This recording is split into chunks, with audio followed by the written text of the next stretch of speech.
अस्सलाम वालेकुम। Welcome to my channel voice over by Amna Shah. I hope कि आप खुश होंगे। लिसनर्स, आज मैं आपको इंस्पेक्टर अहमद यार खान की एक और सनसनीखेज तफ्तीशी कहानी सुना रही हूँ। कहानी शुरू करने से पहले आपसे रिक्वेस्ट है कि अगर आपको मेरा कंटेंट पसंद आ रहा है तो प्लीज़ मेरे चैनल को सब्सक्राइब करें। आइए कहानी का आगाज़ करते हैं। मैं अपनी कई तफ्तीशी कहानियों में बता चुका हूँ कि हमारे ज़माने में कत्ल की वारदातें बहुत कम हुआ करती थीं। ये हाल नहीं था कि जो आजकल पाकिस्तान में है। दिन दहाड़े कत्ल, डकैतियाँ, पूरे पूरे कुनबे का कत्ल, सियासी कत्ल, गर्ज थानों में वारदातों के अंबार लगे रहते हैं। फिर इन हालात में पुलिस की कारगुजारी ऐसी ही होगी जैसी कि नज़र आ रही है। हमारे वक्तों में वारदातें कम होने की वजह से किसी केस की तफ्तीश के लिए खासा वक्त मिलता था। अंग्रेज़ों के दौर में कत्ल, डकैती वगैरह को संगीन वारदातें समझा जाता था। यही वजह थी कि पुलिस की मशीनरी आंधी तूफान की तरह हरकत में आ जाती थी। अंग्रेज़ अफसर तफ्तीशी अफसर पर आसेब की तरह सवार रहते थे और रोज़मर्रा डायरी चेक करते थे। मुख्तसरन ये कि अंग्रेज़ अपने बनाए हुए कानून पर खुद भी सख्ती से अमल करते थे और दूसरों से भी कराते थे। जो कहानी मैं सुना रहा हूँ इसका ताल्लुक हिंदुस्तानी पंजाब से है। इन दिनों मैं शहज़र के मज़ाफ़ाती इलाके के थाने में तैनात था। मेरे थाने के ज़ेरे असर खासा वसी इलाका था। यहाँ हिंदू, सिख और मुसलमानों की मिली जुली आबादी थी। इन इलाकों में छोटे मोटे जुराइम होते ही रहते थे, लेकिन डकैती या कत्ल जैसी संगीन वारदात पिछले 1.5 साल से नहीं हुई थी। इस लिहाज से ये पुरसुकून थाना था। फिर कत्ल की वारदात आ गई। नज़दीकी गांव से 3 देहाती थाने में ये इत्तला लेकर आए कि इनके गांव के करीब खेतों में एक आदमी की लाश पड़ी है। तफसील पूछने पर उन्होंने बताया कि मरने वाले की शनाख्त हो गई है और वो इसी गांव का रहने वाला है। इसका नाम जौहर अली बताया गया, यानी कि मरने वाला मुसलमान था। उसूलन इस वारदात की इत्तला लेकर नंबरदार को खुद आना चाहिए था। ये इसके फ़राइज़ में शामिल था। मैं इस गांव के नंबरदार को अच्छी तरह जानता था। वो हिंदू था और उसका नाम तुलजा राम था। बहुत नेक नाम और फर्शनास इंसान था। इसमें तासुब नाम को भी नहीं था। सब मज़ाहिब के लोगों से बराबरी का सलूक करता था। मैंने इन लोगों से पूछा कि तुलजा राम खुद क्यों नहीं आया। उसके जवाब में उन्होंने बताया कि नंबरदार को बुखार चढ़ा हुआ है और वो लाश की हिफाजत के लिए वहीं मौजूद है। बहरहाल मैं ज़रूरी तैयारी करके और 2 कांस्टेबलों और 1 हेड कांस्टेबल को साथ लेकर इनके साथ चल पड़ा। इसके आसपास देहातियों का हजूम इकट्ठा हो गया था। तुलजा राम मुझे देखते ही बड़ी तेज़ी से आगे आया और दोनों हाथ जोड़कर माथे तक ले जाकर प्रणाम किया। मैं इससे तफसीलात पूछने लगा। अचानक एक तरफ से एक औरत की बुलंद आवाज़ से रोने और बैन करने की आवाज़ आने लगी। मैंने इस तरफ देखा। एक पुख्ता उम्र की औरत अपने सीने पर 2 हथौड़ मार रही थी और लाश की तरफ जाने के लिए जोर लगा रही थी। एक 20-22 साल का नौजवान उसे संभालने की कोशिश कर रहा था। नंबरदार तुलजा राम ने मुझे बताया कि ये मकतूल जौहर अली की बेवा है और नौजवान मकतूल जौहर अली का बेटा मजहर अली है। नंबरदार तुलजा राम ने बताया कि इस बेटे के अलावा जौहर अली की 2 बेटियां और हैं जो दूसरे इलाकों में ब्याही हुई हैं। इनको इतला भिजवा दी गई है। लाश गंदम के खेत के 5-6 गज अंदर की तरफ पड़ी हुई थी। इसके साथ एक मुंडेर थी। इस मुंडेर के दूसरी तरफ एक छोटा सा नाला बना हुआ था जो खेतों तक पानी पहुंचाता था। इस वक्त नाले में पानी नहीं था। फरवरी के आखिरी दिन थे और गंदम के पौधे खासे ऊंचे हो चुके थे। मैंने खेत के अंदर जाकर देखा। लाश औंधे मुंह पड़ी थी। जहां लाश पड़ी थी इसके इर्द गिर्द की फसल टूटी और मसली हुई थी। साफ पता लग रहा था कि मकतूल ने खासी मज़ाहमत की होगी, लेकिन कातिल या कातिलों ने आखिर इसे बेबस कर लिया। लाश के इर्द गिर्द खून बह बहकर जम गया था और इस पर मक्खियां भिन भिना रही थीं। इर्द गिर्द गंदम के पौधों पर भी खून के चींटे पड़कर जमे हुए थे। जिस्मानी साख्त और कदो-कामत से अंदाज़ा हो रहा था कि मकतूल खासा सेहतमंद था। इसकी कनपुटियों पर मौजूद सफ़ेद बालों से ज़ाहिर होता था कि 40-45 के लगभग उम्र होगी। पुश्त पर कोई ज़ख्म नहीं था। मैंने 2 कांस्टेबलों की मदद से लाश को सीधा करके देखा। अच्छा खासा खूबसूरत आदमी था। महंगे कपड़े की बनी हुई शलवार कमीज पहने हुए था। पैरों में चमड़े के मुकेशन थे जो देहात में बहुत कम लोग पहनते थे। इसके पेट पर जख्मों के निशान नजर आ रहे थे। मैंने पेट पर से कमीज हटाकर देखा। चाकू या खंजर के 4-5 जख्म थे। एक जख्म तकरीबन 4-5 इंच लंबा था और सारे जख्म गहरे थे। लाश के बाएं हाथ में सोने की अंगूठी थी जिसमें फिरोजा जड़ा हुआ था। इसके अलावा इसके गले में एक तावीज था जो चांदी के खोल में था। मैंने जेब की तलाशी ली तो कुछ रुपए और सिक्के निकले।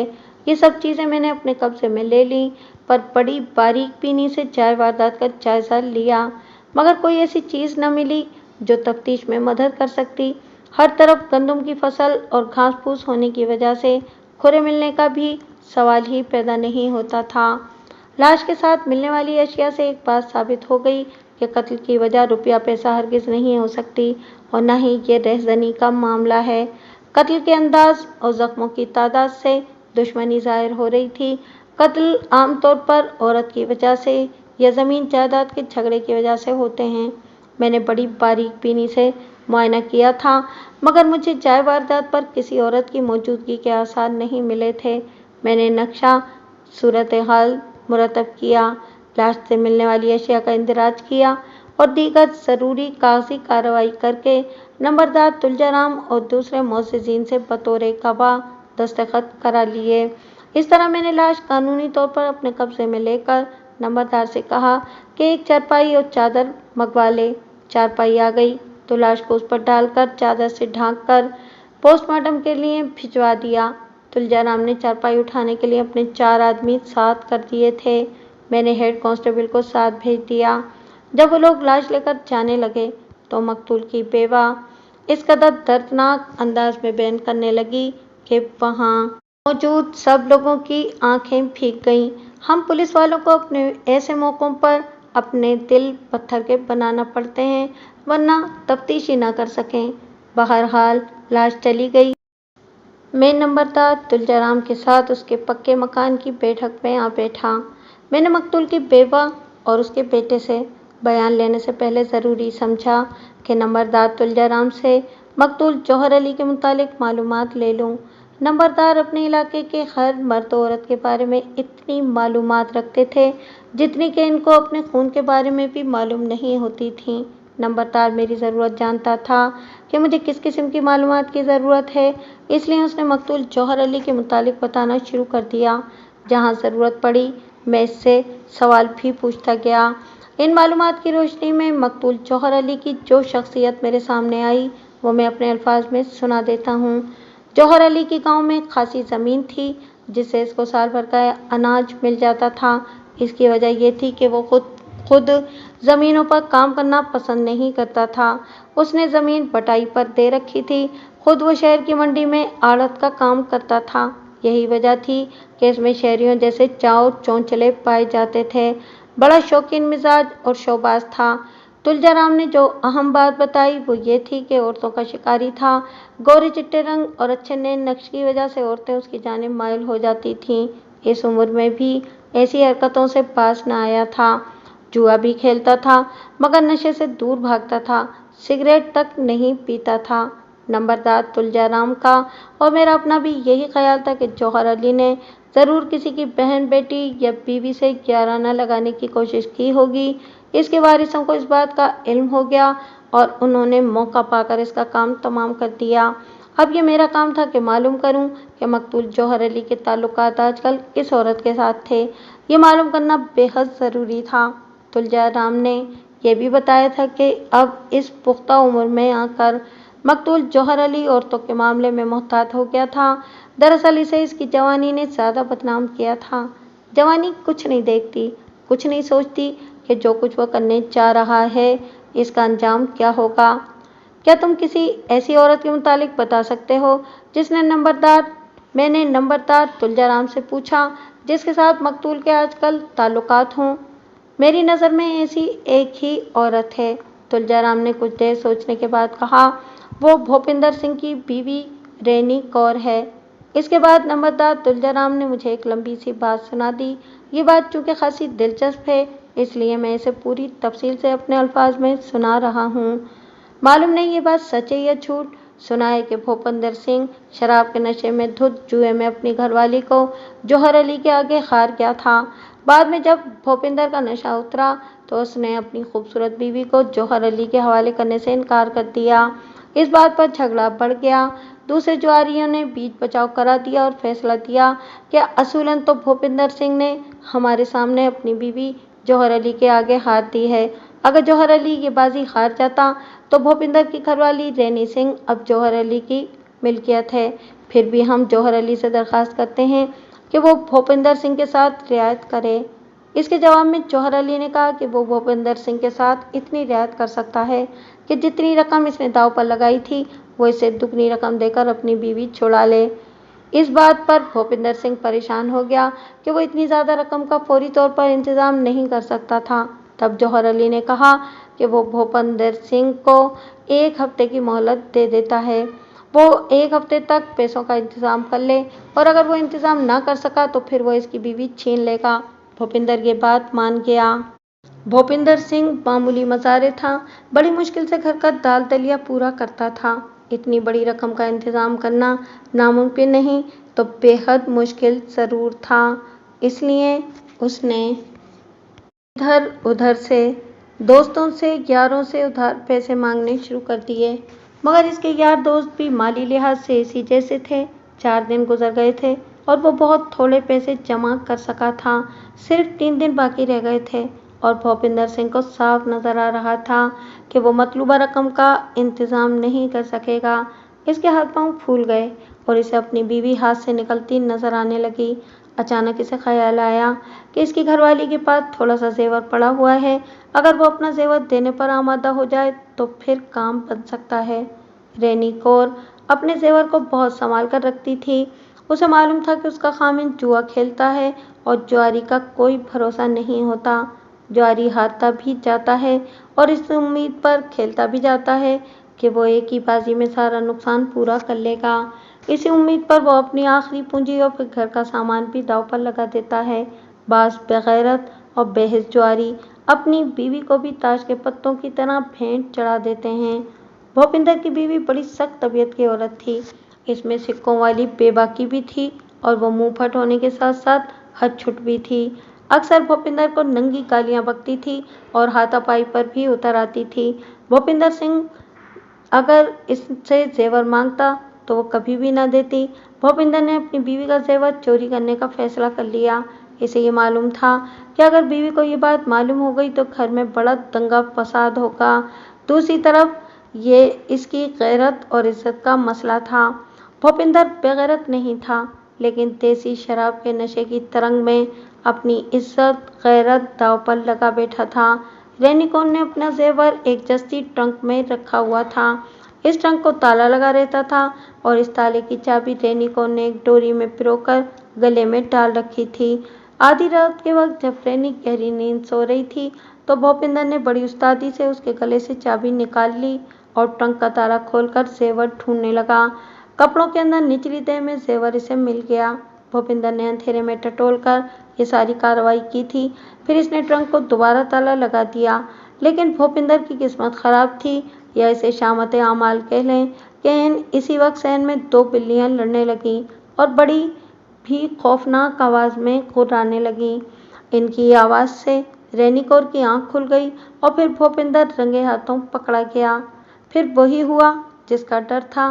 रैनी कौर इसे नंगी गालियां देती रही और वो इसकी मिन्नत समाजत करने लगा कि जेवर इसे दे दे।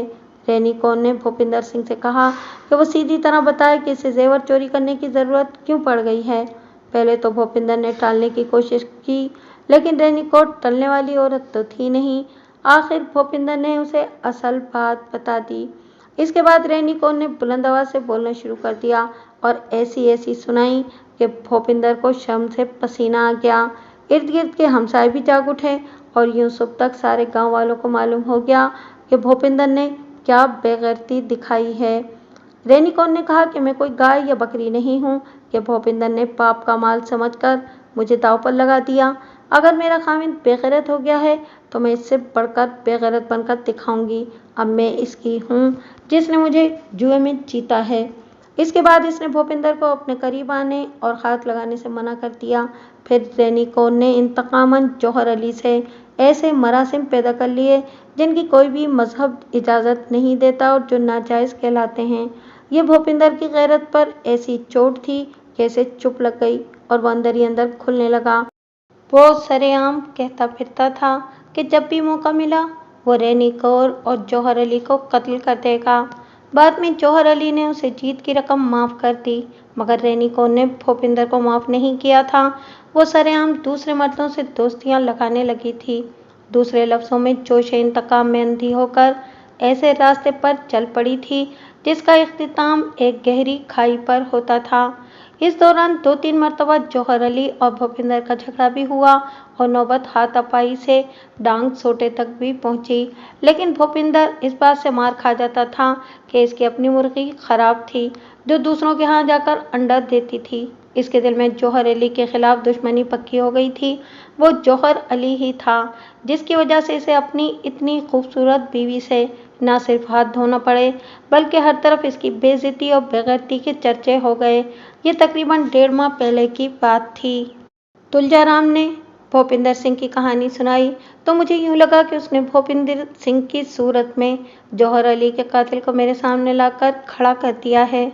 दुश्मनी साफ जाहिर थी, कत्ल की वजह भी मौजूद थी। भूपिंदर सिंह अब मेरा मुश्तबा नंबर 1 था। मैंने तुलजाराम से भूपिंदर के मुतालिक कुछ और बातें पूछी और फिर से कहा कि वो अपना एक आदमी भेजकर भूपिंदर को यहीं बुला ले। नंबरदार ने एक आदमी को भेजा कि वो जाए और भूपिंदर सिंह जहाँ भी मिले उसे लेकर आए। अगरचे मकतूला जौहर अली के लवाहिकीन सदमे की हालत में थे, लेकिन मेरे लिए इनका बयान लेना ज़रूरी था। मैंने माता वाले घर में जाना मुनासिब ना समझा और एक आदमी को भेजा कि वो मकतूल के बेटे मजहर अली और इसकी माँ को यहाँ ले आए। थोड़ी देर बाद दोनों माँ बेटा आ गए। बेटा तो हौसले में नज़र आ रहा था, लेकिन मकतूल की बेवा की हालत अच्छी नहीं थी। वो गम से निढाल नज़र आ रही थी। मैंने दोनों के साथ रस्मी अफसोस का इजहार किया और पहले मजहर को बयान के लिए अपने पास बिठा लिया। मकतूल जौहर अली की किसी के साथ दुश्मनी थी? मैंने इससे पूछा। ये बात सारा गांव जानता है। मजहर अली ने कहा कि भूपिंदर इनकी जान का दुश्मन बना हुआ था, ये इसी का काम है। भूपिंदर को तुम्हारे बाप से क्या दुश्मनी थी? मैंने पूछा। इसकी बीवी आवारा औरत है, मजहर अली ने कहा, मेरे बाप के पीछे पड़ी हुई थी। इसके बाद इसने तकरीबन वही बात सुना दी जो पहले ही मैं नंबरदार तुलजाराम से सुन चुका था। मुझे यकीन है कि मेरे बाप को भूपिंदर ने ही कत्ल किया है, मजहर अली ने सारी बात सुनाकर कहा। रात तुम्हारा बाप कहाँ था? मैंने पूछा। वो जाए वारदात तक क्यों गया था? इस रात कोई इससे मिलने के लिए आया था? रात को कोई इससे मिलने नहीं आया, मजहर अली ने कहा। रात को वो घर में ही सोया था, पता नहीं किस वक्त बाहर निकला। इसके अलावा किसी के साथ कोई दुश्मनी या लड़ाई झगड़ा? मैंने पूछा।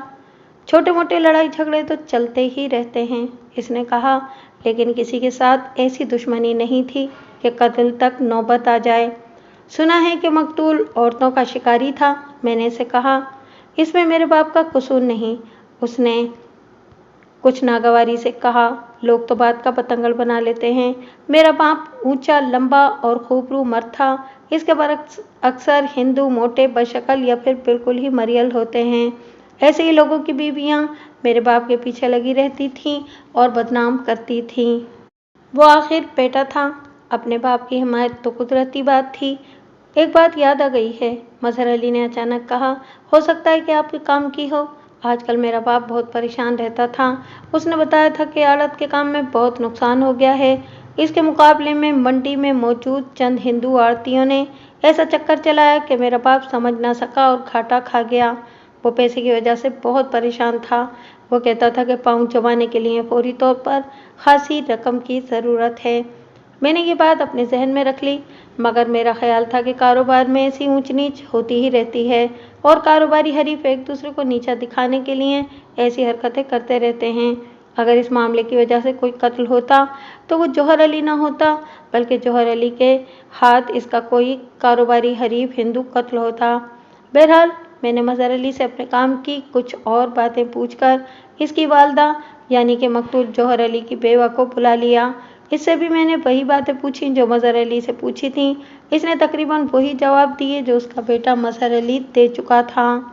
मियाँ बीवी दुख सुख के साथी होते हैं। मेरा ख्याल था कि मकतूल की बेवा से कोई ऐसी बात मालूम हो जाएगी जो बेटे को मालूम ना होगी, मगर मुझे इससे भी कुछ हासिल ना हुआ। वो पक्की शौहर परस्त औरत थी। उसका कहना था कि उसके शौहर का उसके साथ बहुत अच्छा सलूक था। घर के बाहर वो क्या करता है इस बात से उसे कोई गर्ज ना थी। मैंने दोनों को जाने की इजाज़त दे दी। अब मुझे इस बात का इंतज़ार था कि जो आदमी भूपिंदर सिंह को लाने के लिए गया है वो आ जाए तो मैं भूपिंदर सिंह को साथ लेकर थाने चला जाऊं। तकरीबन आधे घंटे बाद वो आदमी आ गया जो भूपिंदर सिंह को लेने के लिए गया था। वो उसे ले आया था। उसने मेरे कहने पर भूपिंदर सिंह को मेरे सामने पेश कर दिया। वो वैसा ही सिख था जैसे कि आमतौर पर सिख होते हैं। शक्ल सूरत वाजबी थी, मगर भैंसे की तरह पला हुआ था। मैंने इसे पहली नज़र देखा तो जो ख्याल मेरे दिमाग में आया वो ये था कि इतने सेहतमंद जवान आदमी की बीवी इसे ठुकरा कर किसी और से दिल लगा ले तो वो किसी हद तक भी जा सकता है। कत्ल तो मामूली बात है। उसने दोनों हाथ जोड़कर हिंदुओं की तरह मुझे सलाम किया। मैंने इरादा कर लिया था कि अब बाकी तफ्तीश थाने में जाकर करूँगा। मैंने भूपिंदर सिंह से कोई बात न की और कांस्टेबलों से कहा कि भूपिंदर को साथ लेकर थाने चलें। ये सुनते ही भूपिंदर सिंह तड़पने लगा कि इसे थाने क्यों ले जाया जा रहा है। कांस्टेबलों ने इससे कहा कि ये इसे थाने जाकर ही पता चलेगा। अगर वो शराफत से नहीं चलेगा तो फिर वो इसे छितरोल करते हुए ले जाएंगे। ये सुनकर वो चुपचाप हमारे साथ चल पड़ा। थाने पहुंचकर मैंने भूपिंदर सिंह को हवालात में बंद करने का हुक्म दिया। मेरा ख्याल था कि भूपिंदर को अभी रात तक हवालात में बंद रख के परेशान किया जाए, फिर रात को इससे पूछगछ करूंगा। यह भी मुलजिम को नफ्सियाती तौर पर तोड़ने का एक तरीका होता है। सुबह से दोपहर 2 बजे से ज़्यादा वक्त हो गया था। मैं खासा थक चुका था, इसलिए मैंने थोड़ी देर आराम करने का फैसला कर लिया। तकरीबन आधे पौने घंटे आराम के बाद ताज़ा दम होकर मैं फिर थाने आ गया। मैंने कुछ दूसरे ज़रूरी काम निपटाने थे, इनमें मसरूफ़ हो गया। शाम 7 बजे के करीब वो हेड कांस्टेबल आ गया जो पोस्टमार्टम के लिए मकतूल जौहर अली की लाश के साथ गया था। वो पोस्टमार्टम रिपोर्ट ले आया था। मकतूल लाश को ज़रूरी कार्रवाई के बाद उसके बेटे मजहर अली के सुपुर्द कर दिया गया। मैंने पोस्टमार्टम रिपोर्ट देखी। मौत का वक्त रात 12 बजे के ज़रा बाद का लिखा था। मकतूल के मैदे में गैर हज़मशुदा ग़िज़ा मौजूद थी। जैसा कि मैं पहले बयान कर चुका हूँ कि इसके जिस्म पर चाकू या खंजर के 5 ज़ख्म थे। पोस्टमार्टम रिपोर्ट में इनकी लंबाई और गहराई भी लिखी थी। एक ज़ख्म ने मैदे और अंतड़ियों को काट दिया था। बाकी के ज़ख्म भी जानलेवा हद तक ख़तरनाक थे। मुख्तसर ये कि मकतूल की मौत का बाइस यही ज़ख्म थे। इधर उधर के कामों में रात के 9 बज गए। सर्दियों के दिन थे। सरेशामी अंधेरा गहरा हो जाता था। मैंने भूपिंदर से पूछगछ करने का फैसला कर लिया और एक कांस्टेबल से कहा कि वो भूपिंदर सिंह को हवालात से निकालकर मेरे पास ले आए। थोड़ी देर बाद कांस्टेबल को दरवाजे में खड़ा रहने को कहा। मैंने भूपिंदर सिंह को एक तरफ खड़ा कर दिया। वो खासा परेशान नज़र आ रहा था, मगर खौफज़दा नहीं लग रहा था। तुमने मर्दों वाला काम किया है भूपिंदरे, मैंने सताइशी लहजे में कहा। अब मर्दों की तरह अपने जुर्म का इकबाल भी कर लो। ये आप क्या कह रहे हैं सरकार, उसने परेशान होकर कहा। मैं किस जुर्म का इकबाल कर लूँ? मैंने आज तक कोई जुर्म ही नहीं किया। मैं जौहर अली की बात कर रहा हूँ, मैंने कहा। उसने तुम्हारी गैरत को ललकारा था और तुमने इसे दुनिया के तख्ते से ही उठा दिया।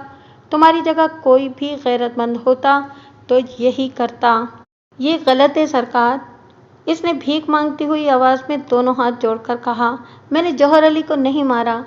क्या तुम अपनी घरवाली को जुए में नहीं हारे थे? मैंने कड़क कर कहा। क्या तुमने नहीं कहा था कि अपनी घरवाली और जौहर अली को मौका मिलते ही कत्ल करोगे? तुम इनकार करो, पूरा गांव तुम्हारे खिलाफ गवाही देगा। ये सब सच है हुजूर, उसने मुर्दा सी आवाज़ में कहा। लेकिन ये भी सच है कि जौहर अली को मैंने कत्ल नहीं किया, तुमने गैरत में आकर कत्ल किया है। मैंने कहा, इकबाल जुर्म कर लो, मैं तुम्हारी मदद करूँगा और केस को ऐसा बनाऊंगा कि फौरी इश्तियाल साबित हो जाए। तुम्हें बहुत थोड़ी सज़ा होगी। वो अपने गुरुओं की कसमें खा खा कर मुझे यकीन दिलाने की कोशिश करने लगा कि ये कत्ल उसने नहीं किया। मुझे उसकी कस्मों पर यकीन नहीं आ रहा था। पुलिस वाले कस्मों की बजाय हालात व वाक़ियात और शवाहिद को सामने रखते हैं। हालात व वाक़ियात भूपिंदर के खिलाफ थे। कत्ल की बड़ी साफ वजह मौजूद थी। मैंने बड़े उस्तादी तरीकों से उसे मनवाने की कोशिश की, लेकिन उसकी ज़बान पर एक ही बात थी कि यह कत्ल उसने नहीं किया। एक ही सवाल को मैंने घुमा फिरा कर कई बार पूछा। मैंने उसकी यह हालत कर दी थी कि वो रोने पर आ गया, लेकिन इसके बावजूद उसके मुंह से कुछ ना उगलवा सका। मेरा तो अपना दिमाग चकराने लगा था। अब मुझे उस पर गुस्सा आने लगा। मैंने अपने एएसआई को बुलाकर कहा कि सुबह तक इससे इकबाली बयान चाहता हूँ। मेरी तरफ से इजाज़त है, बेशक इसे सुबह कर दो। एएसआई इसे अपने साथ ले गया। जैसा कि मैंने पहले भी अपनी कई कहानियों में बताया है कि मैं तशद्दुद का कायल नहीं था, लेकिन कभी कभार जब घी सीधी उंगलियों से ना निकलता तो उंगलियां मजबूरन टेढ़ी कर लेता था। इस सिक्के बच्चे ने मेरी खोपड़ी पिलपिली करके रख दी थी। अचानक मुझे ख्याल आया कि इस सारे ड्रामे के एक अहम किरदार को मैं नज़रअंदाज कर गया हूँ। ये अहम किरदार था भूपिंदर सिंह की बीवी रैनी कौर। मैंने एक कांस्टेबल को बुलाकर कहा कि वो सुबह मेरे आने से पहले रैनी कौर को थाने में बिठा के रखे। इसके बाद मैं आराम करने के लिए थाने से निकल आया। जब मैं थाने से निकल रहा था तो मुझे भूपिंदर सिंह की चीखों पुकार सुनाई दे रही थी। सिख ने मुश्किल में डाल दिया था। अगले दिन मैं मामूल से ज़रा जल्दी थाने आ गया। मुझसे बड़ी गलती हो गई थी कि मैंने अभी तक रैनी कौर का बयान नहीं लिया था। थाने आकर मुझे पता चला कि रैनी कौर आ चुकी है और दूसरे कमरे में उसे बिठाया हुआ है। मैंने उसको बुलाने से पहले एएसआई को बुलाया और उससे पूछा कि भूपिंदर सिंह ने इकबाली बयान देने पर आमादगी जाहिर की है या नहीं। वो इंसान नहीं, जानवर है, एएसआई ने कहा। इतना ज़्यादा तशद्दुद कोई मुल्ज़िम बर्दाश्त नहीं कर सकता और नाकर्दा जुर्म का भी इकबाल कर लेता है, मगर इस पर तो कोई असर ही नहीं होता। बस यही कहता है कि मुझे बेशक जान से मार डालो। जो काम मैंने किया ही नहीं, इसे कैसे मान जाऊं? एएसआई की बात सुनकर मैं सोच में पड़ गया। कहीं ऐसा तो नहीं कि भूपिंदर ठीक कह रहा था, ये कत्ल किसी और ने किया हो। लेकिन और कौन? और कौन जौहर अली को कत्ल कर सकता है? इस सवाल का जवाब खासा मुश्किल था। मैंने एएसआई से कहा कि वो रैनी कौर को मेरे पास भिजवा दे। भूपिंदर के मुतालिक मैं बाद में बात करूंगा। थोड़ी देर बाद एक कांस्टेबल रैनी कौर को लेकर आ गया। वो सही मायनों में पंजाब की मट्टी का शाहकार थी। मर्दों की तरह ऊंचा लंबा कद, इंतहाई मुतनासिब बदन। इसका रंग गोरा नहीं था बल्कि गंदुमी था और नैन नक्श में जाज़बियत थी। मैं इसका नाक नक्शा पुलिस वालों की ज़बान में पेश कर रहा हूँ। थानेदार की बजाय मैं अगर शायर होता तो एक गज़ल में इसका नक्शा खींचता और मुबालगे की हद तक चला जाता। इसका नाक नक्शा बताने से मेरा मकसद ये है कि वो इस काबिल थी कि मर्द इसकी खातिर किसी दूसरे मर्द को कत्ल कर दे या खुद कत्ल हो जाए। वो घबराई हुई बिल्कुल भी नहीं थी। साफ नज़र आ रहा था कि वो बड़ी पुरएतमाद औरत है। मैंने इसे बैठने को कहा तो वो मेरे सामने कुर्सी पर बैठ गई। मैंने इससे पूछा कि इसका और भूपिंदर का झगड़ा क्यों हुआ था। वो पक्का बेगैरत है जी, उसने गुस्से से कहा। मैं इसके घर की इज्जत थी और वो बेशरम मुझे लूट का माल समझकर जुए में हार आया था। इसके बाद रैनी ने सारा वाक़या तफसील से सुना दिया। मैं दरमियान में इससे जहाँ ज़रूरत पड़ी सवाल भी पूछता गया। उसने इस बात का इकरार भी कर लिया कि उसके मकतूल जौहर अली के साथ नाजायज़ ताल्लुकात थे। आप खुद इंसाफ करें, रैनी कौर ने ठेठाई से कहा। जुए में हारी हुई चीज़ जीतने वाले की होती है। जौहर अली ने मुझे जीत लिया था। असूलन में उसकी मिल्कियत हो गई थी। मैं अपने बेगैरत खामिंद को सबक सिखाने के लिए जौहर अली के पास चली गई। भोंडर का रद्द-ए-अमल क्या था? मैंने पूछा। क्या उसने तुम्हें और जौहर अली को कत्ल करने की धमकियां दी थीं? हाँ, कई बार दी थीं, रैनी ने कहा, मगर वो जौहर अली से कुछ खाइफ सा था। क्या मकतूल जौहर अली कत्ल वाली रात तुमसे मिला था? मैंने पूछा। नहीं, रैनी कौर ने कहा। पिछले 3-4 दिनों से मेरी उसके साथ मुलाकात नहीं हुई थी। वो इन दिनों कुछ परेशान था। मंडी में इसका मुखालफों से झगड़ा हो गया था। इसे अपना काम चलाने के लिए पैसों की ज़रूरत थी। रैनी का जवाब सुनकर मुझे ख्याल आया कि हो सकता है मकतूल जौहर अली का मंडी में झगड़ा ऐसी नौयत इख्तियार कर गया हो कि मुखालफों ने उसका काम तमाम करवा दिया हो। मैंने इस पहलू पर भी अपनी तफ्तीश को ले जाने का फ़ैसला कर लिया। अब मेरे पास 2 मुश्तबे हो गए थे। भूपिंदर सिंह मेरा मुश्तबा नंबर 1 था और मकतूल जौहर अली के कारोबारी हरीफ दूसरे नंबर पर थे। मैंने तफ्तीश के दायरे को मज़ीद वसी करते हुए मंडी तक बढ़ाने का फैसला कर लिया। तुम्हारा क्या ख्याल है? मैंने रैनी से पूछा। जौहर अली को भूपिंदर ने कत्ल किया है, क्या इसमें इतनी हिम्मत है कि कत्ल कर सके? भूपिंदर में इतनी हिम्मत नहीं है, रैनी कौर ने कहा। ये मेरा अपना ख्याल है। वैसे इंसान करने पर आए तो कुछ भी कर सकता है। कत्ल करने के लिए गैरतमंद होना और गुस्से में आना ज़रूरी है। भूपिंदर अगर गैरत और गुस्से में कत्ल करता तो 1.5-2 माह इंतज़ार न करता, फ़ौरन कत्ल कर देता। वो पक्का बेगैरत है और खोखली धमकियां देता फिरता है। रैनी की बात में वज़न था और ये बात मेरे जहन में भी आई थी, लेकिन ये भी तो हो सकता था कि वो भूपिंदर को बचाने की कोशिश कर रही हो। मैंने तो हर एक को शक की निगाह से ही देखना था। बहरहाल मैंने रैनी से कुछ मज़ीद बातें पूछी और उसका बयान कलमबंद कर लिया। इसके बाद मैं इसे ये कहकर जाने की इजाज़त दे चुका था कि वो मुझे बताए बगैर गांव से बाहर न जाए और जब भी इसकी ज़रूरत पड़े तो वो थाने में हाजिर हो जाए। रैनी अभी मेरे पास ही बैठी थी कि मैंने एएसआई को बुलाकर उसके कान में कहा कि वो भूपिंदर सिंह को इस तरह ले आए कि वो रैनी को देख ले। वो चला गया। इधर रैनी मेरे कमरे से निकली, उधर से एएसआई भूपिंदर को लेकर आ रहा था। दोनों का आमना सामना हुआ तो भूपिंदर ने इसे सिक्कों वाली एक बड़ी सी नंगी गाली दी। इसके जवाब में रैनी ने भी उसे नंगी गालियां देनी शुरू कर दी और इसे बेगैरत, नामर्द और औरतों का दलाल जैसे खिताब देने शुरू कर दिए।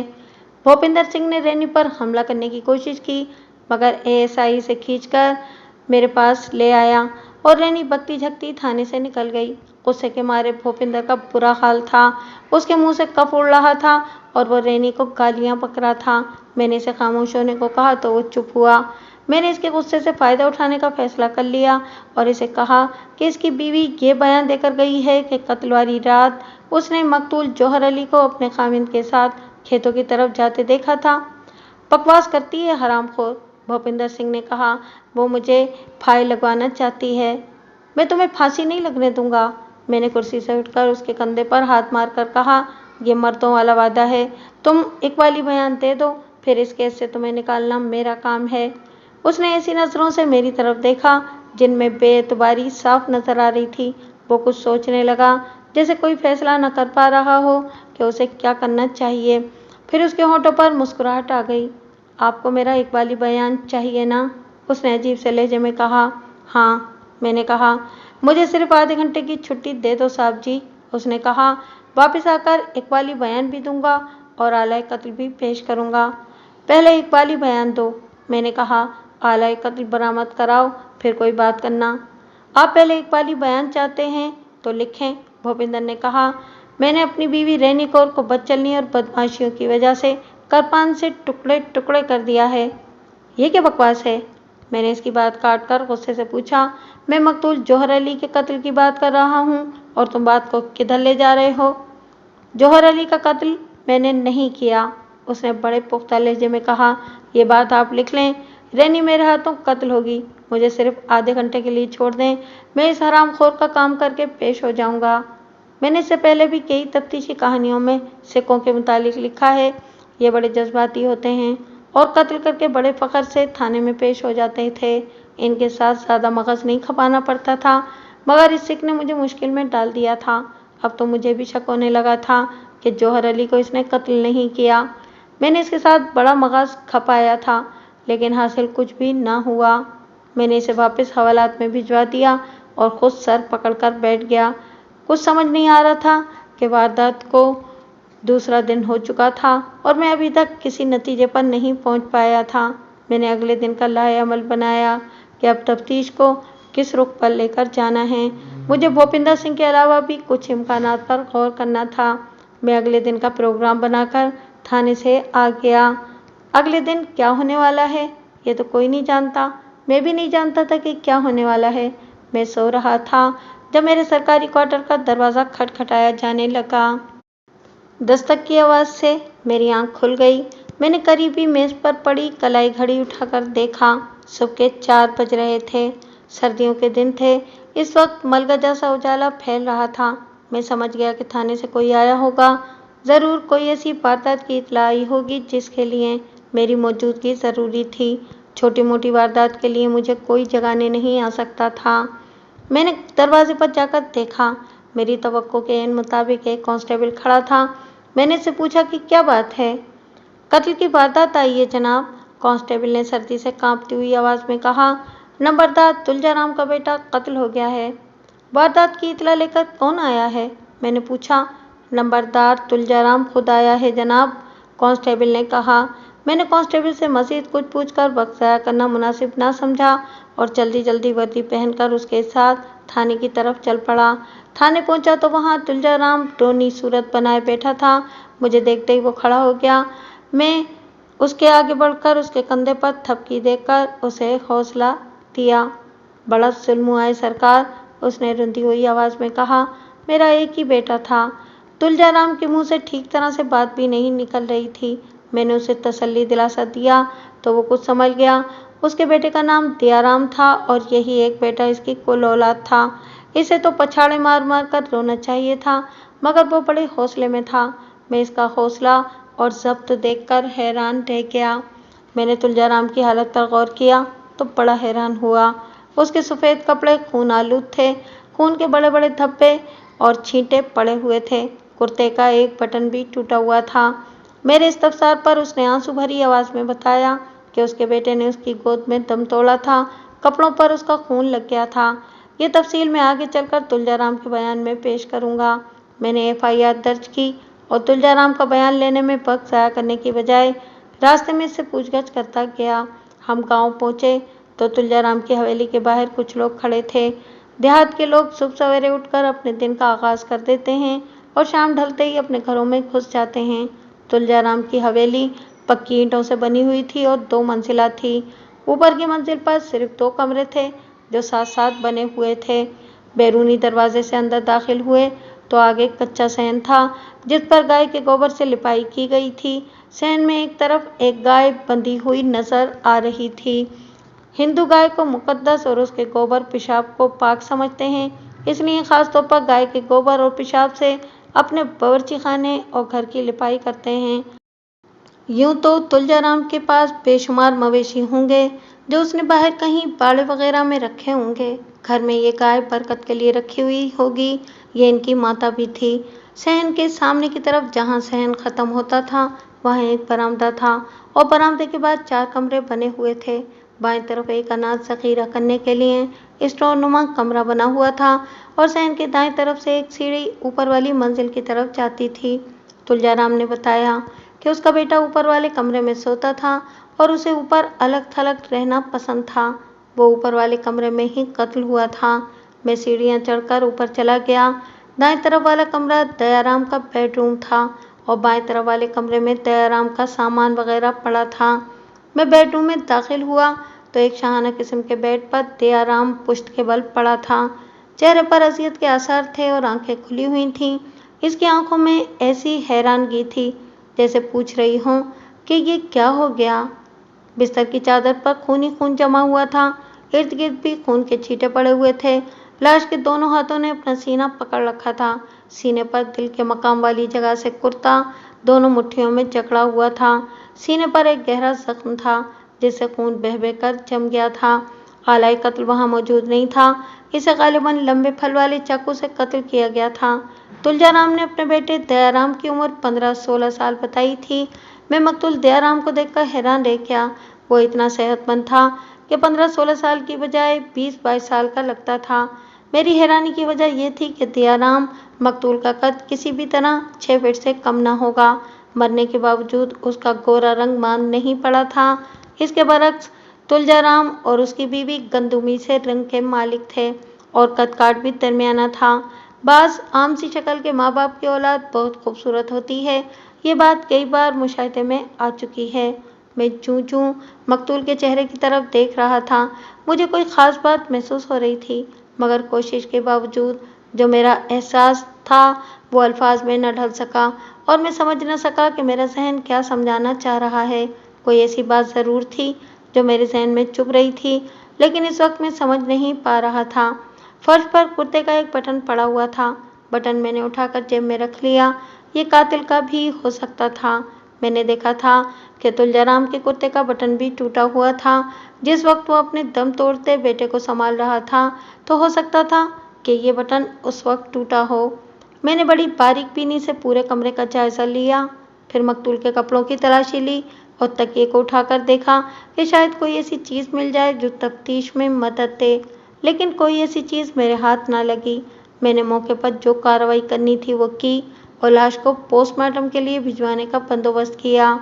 लाश पोस्टमार्टम के लिए चली गई तो मैं तुलजाराम के पास आ बैठा। इसका जवान बेटा कत्ल हो गया था। वो अपना सर दोनों हाथों में थामे किसी गहरी सोच में गर्क था। मैंने इससे पूछताछ शुरू कर दी और वो मेरी बातों के जवाबात देने लगा। मैंने इससे पूछा कि इसकी अपनी या इसके बेटे की किसी के साथ कोई दुश्मनी थी।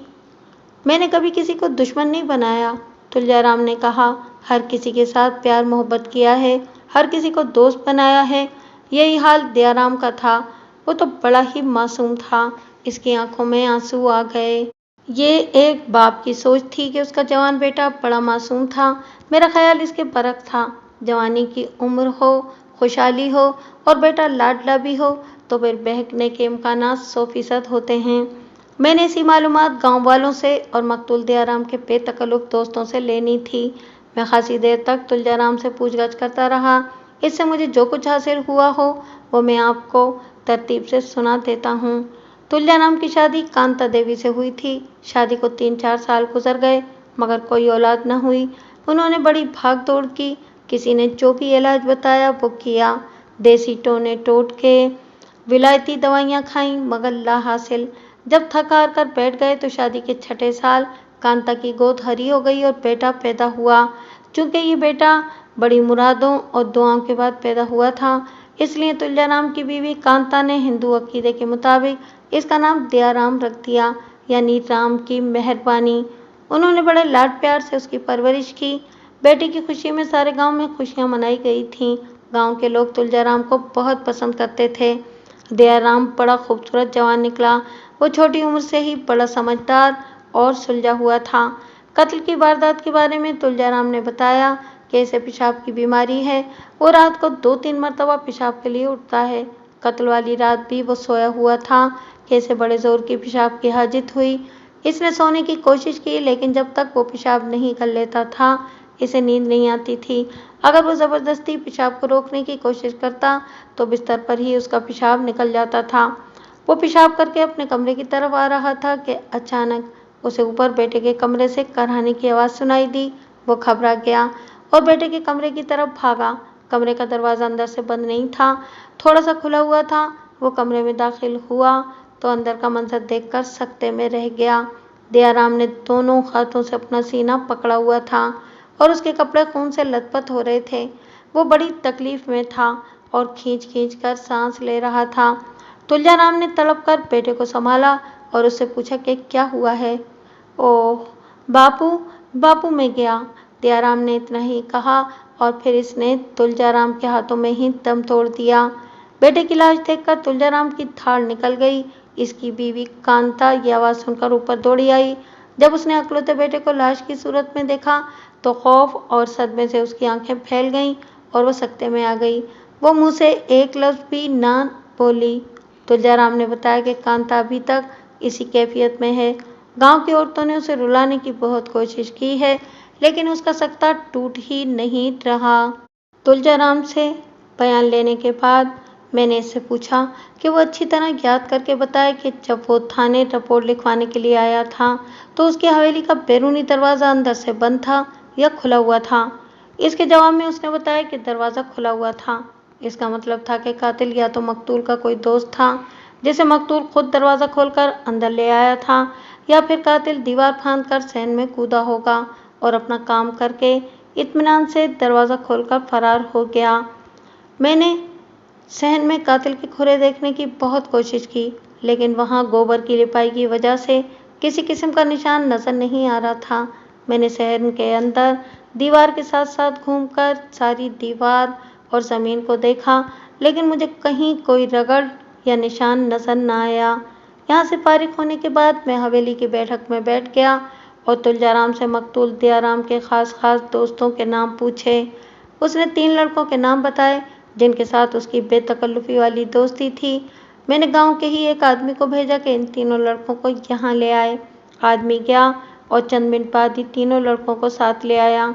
उसने बताया कि सारे गांव वालों को दयाराम के कत्ल का इल्म हो चुका है और लोग हवेली के बाहर जमा हैं। ये लड़के भी लोगों के साथ बाहर खड़े थे। दयाराम इनका गहरा दोस्त था। तीनों लड़के उदास और गमगीन नजर आ रहे थे। मैंने तीनों को बिठा लिया और इनसे कहा, किसी जालिम ने इनके दोस्त को कत्ल कर दिया है। मैं चाहता हूँ कि इनके दोस्त के कातिल को फांसी के फंदे पर लटका दूँ। इसके लिए मुझे इनकी मदद की ज़रूरत है। देखो, तुम्हारा जिगरी यार कत्ल हो गया है। मैंने तीनों को मुखातिब करके कहा, कोई किसी को यूं ही जान से नहीं मारता। इसके पीछे कोई ना कोई वजह होती है और मैं वो वजह मालूम करना चाहता हूँ। इन वजूहात में आमतौर पर किसी लड़की के साथ दोस्ती, किसी के साथ लड़ाई झगड़ा या दुश्मनी या जायदाद वगैरह का चक्कर होता है। वो अकलौता बेटा था, इसलिए जायदाद के झगड़े का तो सवाल ही पैदा नहीं होता। अब तुम बताओ कि मकतूल का किसी लड़की के साथ कोई चक्कर होगा या किसी के साथ दुश्मनी होगी। मेरी बात सुनकर तीनों एक दूसरे की तरफ देखने लगे। फिर उन्होंने आंखों ही आंखों में फैसला कर लिया कि तीनों में कौन बोलेगा। दयाराम की किसी के साथ दुश्मनी नहीं थी। तीनों में से एक लड़के ने कहा, नहीं, इसका किसी लड़की के साथ कोई ऐसा वैसा चक्कर था। वो तो बहुत ही सीधा साधा मगर हसास लड़का था। छोटी छोटी बातों को दिल से लगा लेता था और कुड़ता रहता था। पहले वो बिल्कुल ठीक रहता था, लेकिन पिछले 10-12 दिनों से इसमें बहुत तब्दीली आ गई थी। कैसी तब्दीली आई थी? मैंने पूछा। वो बहुत चिड़चिड़ा हो गया था, इसी लड़के ने कहा। हर वक्त मायूसी की बातें करता रहता था। यही कहता था कि उसका वजूद बेकार है। वो जानबूझकर ऐसी हरकतें करने लगा था कि लोग उससे नफरत करें या उसे मारें। 2 मरतबा ऐसा हुआ कि वो कहीं से देसी शराब पीकर हमारे पास आ गया और उल्टी सीधी हरकतें करने लगा।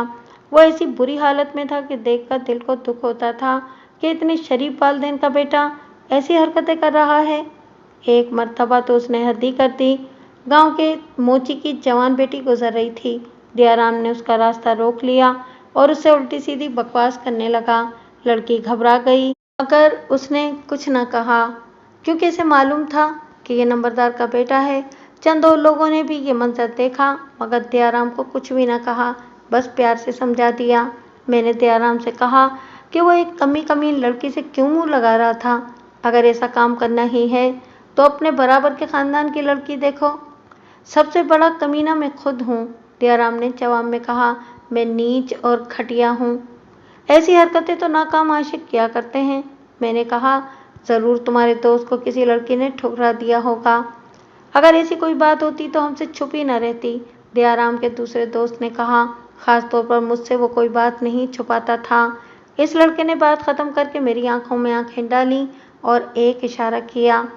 मैं इसके इशारे का मतलब समझ गया। वो कोई ऐसी बात बताना चाहता था जो दूसरे लड़कों के सामने बताने वाली नहीं थी। मैंने लड़कों से चंद और बातें इधर उधर की पूछकर इनका शुक्रिया अदा किया और जाने की इजाज़त दे दी। जब वो उठकर बाहर निकलने लगे तो मैंने इस लड़के को आवाज़ देकर रोक लिया जिसने मुझे आंख से इशारा किया था। मैंने इससे कहा कि मुझे इससे कुछ काम है, वो ज़रा देर और बैठ जाए। बाकी दोनों लड़के चले गए तो मैंने इसे फिर बिठा लिया। ऐसी कौन सी बात है, मैंने इस लड़के से पूछा, जो तुम दूसरों के सामने नहीं बताना चाहते थे। उसने पहले तो इस बात पर हैरानी का इजहार किया कि मैं इसके खफीफ से इशारे से ये बात समझ गया हूँ कि वो अलहदगी में कोई बात बताना चाहता है। फिर उसने बताया कि उसका नाम सैफुल्ला है और दयाराम सबसे ज़्यादा उसके साथ बेतकल्लुफ़ था। ये बात दयाराम ने सिर्फ मुझे बताई थी, सैफ ने कहा। अगरचे वो मर चुका है, लेकिन मैं इसके मरने के बाद भी ये बात दूसरों के इल्म में नहीं लाना चाहता था। आपको भी सिर्फ इसलिए बता रहा हूँ कि शायद इससे कातिल को पकड़ने के लिए कोई सुराग मिल जाए। बात यह है कि पिछले 2-3 माह के अरसे में दयाराम बड़ी बाकायदगी से हफ्ते में 1-2 बार शहर जाने लगा था। हम सब दोस्त उससे पूछते थे कि वो शहर क्या करने जाता है, तो जवाब में वो टाल जाता था। फिर एक दिन खुद ही इसने मेरे आगे शहर जाने का राज खोल दिया। उसने बताया कि वो शहर में एक तवाइफ के कोठे पर जाता है और इसे वो तवाइफ बहुत अच्छी लगती है। उसने ये भी इंकिशाफ किया कि वो बाप के पैसे चोरी कर कर के इस तवाइफ को देता रहता है और तवाइफ भी इससे बहुत प्यार करती है। उसने तवाइफ का नाम नहीं बताया था? मैंने सैफ से पूछा। कोमल कुमारी, सैफ ने कहा। दयाराम अक्सर कहा करता था कि वो अपने नाम की तरह ही कोमल है। और कोई खास बात? मैंने इसे टटोला। हाँ, याद आया, सैफ ने चौंक कर कहा। आखिरी दिनों में दयाराम अपने पास एक खौफनाक चाकू रखने लगा था। ये खटके वाला चाकू था। खटका दबाने से 6 इंच का फल एक झटके से निकल आता था। मैंने बारहा ये चाकू उसके पास देखा था और उससे पूछा भी था कि वो चाकू क्यों लिए फिरता है, क्या किसी के साथ दुश्मनी हो गई है। उसका जवाब ये था कि इस चाकू से वो एक पापी को कत्ल करना चाहता है। जब भी दाव लग गया वो चाकू इस पापी के दिल में उतार देगा। लेकिन हुआ इसके बरक्स। लगता था कि वही पापी अपना चाकू उसके दिल में उतार गया था। दयाराम का दुश्मन उससे तेज साबित हुआ था। उसने तुम्हें अपने दुश्मन का नाम नहीं बताया था? मैंने सैफ से पूछा। नहीं, सैफ ने मायूसी से कहा। मैंने पूछने की कोशिश की थी और उसका साथ देने का वादा भी किया था, लेकिन उसने साफ इनकार कर दिया। उसने कहा था, सैफ, ये मेरी जिंदगी का एक ऐसा राज है जो मैं तुम्हें भी नहीं बता सकता, किसी को नहीं बता सकता। ये मेरी आग है और इसमें सिर्फ मैं ही जलूंगा। मैंने सैफ से कुरेद कुरेद कर और भी बातें पूछी। वो मेरे सवालों का जवाब देता रहा और मुझे इससे बड़े काम की बातें मालूम हुई। इन बातों की रोशनी में मैंने अपनी तहकीक को आगे बढ़ाने का फैसला कर लिया। मैंने सैफ का शुक्रिया अदा किया और उसे जाने की इजाज़त दे दी। सैफ चला गया तो मैंने नंबरदार तुलजाराम को बुलाया और उससे पूछा कि आखिरी दिनों में दयाराम कुछ परेशान सा रहता था, क्या ये बात सही है? ऐसी ही बात थी, तुलजाराम ने कहा। मैंने कई बार पूछा भी था, लेकिन वो कुछ बताना नहीं चाहता था। दयाराम अपने पास एक चाकू रखता था। मैंने तुलजाराम से पूछा, वो चाकू अब कहाँ है? तुलजाराम एकदम परेशान सा नजर आने लगा, मगर फिर फौरन ही संभल गया और बोला, चाकू वाली बात मेरे इल्म में नहीं है सरकार। उसने ज़रा तवक्कुफ किया और फिर कहने लगा, वो तो बहुत ही सीधा और मासूम सा बच्चा था। उसने चाकू को क्या करना था? हर बाप अपनी औलाद को सीधा और मासूम ही समझता है। मैंने तुलजाराम से कहा, क्या ये बात तुम्हारे इल्म में है कि तुम्हारा सीधा और मासूम बच्चा इसी उम्र में एक तवाइफ के कोठे पर जाता था? मेरी ये बात सुनकर तुलजाराम की हालत बुरी हो गई। सर्दी में भी उसके माथे पर पसीने के कतरे नमूदार हो गए। मुझे एहसास था कि अपने मुर्दा बेटे के बारे में ये इंकिशाफ सुनकर वो किस कर्ब से गुजर रहा होगा। वो निहायत शरीफ और नेकनाम आदमी था और अब उसकी बरसों की कमाई हुई इज्जत खतरे में पड़ गई थी। मैं ये बात जानता था। तुलजाराम ने यह कहकर मुझे हैरान कर दिया। तुमने ये बात मुझसे क्यों छुपाई? मैंने गुस्से से पूछा। आप मेरी मजबूरी समझते हैं सरकार, तुलजाराम ने कहा। कि मैं इस बात को क्यों छुपा गया? वो घर से पैसे चोरी करके तवाइफ के पास जाता था। तुमने इसे रोका नहीं? मैंने पूछा। मैंने इसे रोकने की बहुत कोशिश की थी, तुलजाराम ने कहा। इसके आगे हाथ तक जोड़े थे, लेकिन वो नहीं मानता था। वो कहता था कि अगर उसे ज़बरदस्ती रोकने की कोशिश की गई तो वो खुदकुशी कर लेगा। आपकी चाकू वाली बात भी ठीक है, उसके पास हर वक्त चाकू होता था। मुझे डर था कि वो ये चाकू अपने सीने में ना उतार ले। मुझे तुलजाराम पर बहुत गुस्सा आया। वो मेरे साथ बार बार झूठ बोल रहा था। उसने चाकू के बारे में भी झूठ बोला था। मैंने उसे कहा कि अब अगर उसने मुझसे झूठ बोला या कोई बात छुपाई तो मैं इसे पुलिस को गुमराह करने और जुर्म पर पर्दा डालने के इल्ज़ाम में गिरफ्तार कर लूँगा। इसके बाद मैंने तुलजाराम से अपने काम की बातें पूछीं और ज़रूरी कार्रवाइयों के बाद थाने आ गया। थाने में आकर मैं इस केस के बारे में गौर करने लगा। मेरे मफरूज़े के मुताबिक दयाराम कोमल बाई पर हज़ार जान से आशिक हो गया था और किसी कीमत पर उसे छोड़ना नहीं चाहता था। हो सकता था कि कोमल बाई का कोई और भी ऐसा ही चाहने वाला हो और कोमल बाई की वजह से इन दोनों में दुश्मनी हो गई हो। मुखालिफ फरीक ने दयाराम का बोलो राम कर दिया। अब मैंने ये मालूम करना था कि कोमल बाई का ऐसा दूसरा आशिक कौन था। उसके लिए कोमल बाई से मिलना बेहद ज़रूरी था। दूसरी तरफ अभी तक जौहर अली का केस किसी करवट नहीं बैठा था कि ये नया कत्ल मेरे गले में पड़ गया। बहरहाल मैंने अपने एएसआई को जौहर अली के केस के मुतालिक कुछ हिदायत देकर इसे इस केस पर लगा दिया था और ज़्यादा तवज्जो दयाराम के केस पर मरकूज कर दी। वैसे दोनों केसों की तरफ मैंने ध्यान रखना था। दयाराम की पोस्टमार्टम रिपोर्ट आ गई थी। इसमें लिखा था कि चाकू या खंजर का गहरा वार दिल तक चला गया था और इससे कोई नस कट गई थी। जिस्म पर और किसी किस्म की ज़र्ब का निशान नहीं था। यही जख्म मौत का बाइस बना था। मौत का वक्त रात के 2:30 और 3 बजे के दरमियान लिखा गया था। मैंने इस दिन की कार्रवाई को यहीं तक महदूद कर दिया और अगले दिन शहर जाकर कोमल बाई से मिलने का फैसला कर लिया। दूसरे दिन थाने आकर मैंने चंद ज़रूरी काम निपटाए और फिर एक कांस्टेबल को साथ लेकर शहर चला गया। वहां जाकर मैं मुतालिका इलाके के थानेदार से मिला। ये एक हिंदू थानेदार था। उसका नाम सतीश चंद था। बड़ा मेहनती थानेदार था, लेकिन इसमें एक खराबी थी कि जहां मौका मिलता था रिश्वत लेने से नहीं चूकता था। मेरी इसने बड़ी आवभगत की। मैंने इसे अपना काम बताया तो इसने इसी वक्त अपने सिख एएसआई को मेरी मदद के लिए साथ कर दिया। इस सिख एएसआई का नाम तरलोक सिंह था। इसकी शक्ल से और बात करने के अंदाज से ये जाहिर हो रहा था कि वो उजट और वहशी किस्म का इंसान है और थाने आने वाले मुलजिमों के लिए किसी जल्लाद से कम नहीं होगा। इसकी बातों से बेवकूफ़ी और हिमाकत भी टपकती थी। मुख्तसरन यूँ समझ लें कि वो बहुत ही सिख था। मैं इसकी रहनुमाई में इस इलाके में चला गया जहाँ दिन सोते हैं और रातें जागती हैं। दिन के 11-12 बजे का वक्त था और वहाँ ऐसी खामोशी थी जैसे सब मर गए हों। तरलोक सिंह के साथ मैं कोमल बाई के कोठे पर पहुँच गया। तरलोक ने आगे बढ़कर किसी का नाम लेकर आवाज़ दी। कोई बाहर न निकला तो तरलोक सिंह ने ज़ोरदार आवाज़ से दरवाज़ा बजाया और गला फाड़कर आवाज़ लगाई। थोड़ी देर बाद एक पहलवान नुमा नौजवान आंखें मलता हुआ बाहर आ गया। 2 बावर्दी पुलिस वालों को देखकर वो चौंक गया और घबराकर हाथ माथे पर रखकर सलाम किया और अंदर ले जाकर एक सजे सजाए कमरे में ले जाकर बिठा दिया। उसने चाय पानी के लिए पूछा तो मैंने मना कर दिया। हुक्म सरदार जी, इस पहलवान ने तरलोक की तरफ देखकर कहा। वो गालिबन तरलोक सिंह को पहले से जानता था। ऐसे लोगों का पुलिस वालों से वास्ता पड़ता ही रहता है। कोमल बाई को बुलाओ, तरलोक सिंह ने रोब से कहा। साहब ने कुछ पूछगछ करनी है। बाजी तो अभी सो रही है, इस पहलवान ने कहा। रात को धंधा बहुत था इसलिए।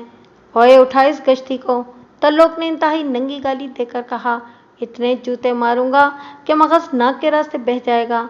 हम सरकारी काम से आए हैं, कोई तुम्हारे प्यू के नौकर नहीं है कि इसके उठने का इंतज़ार करें।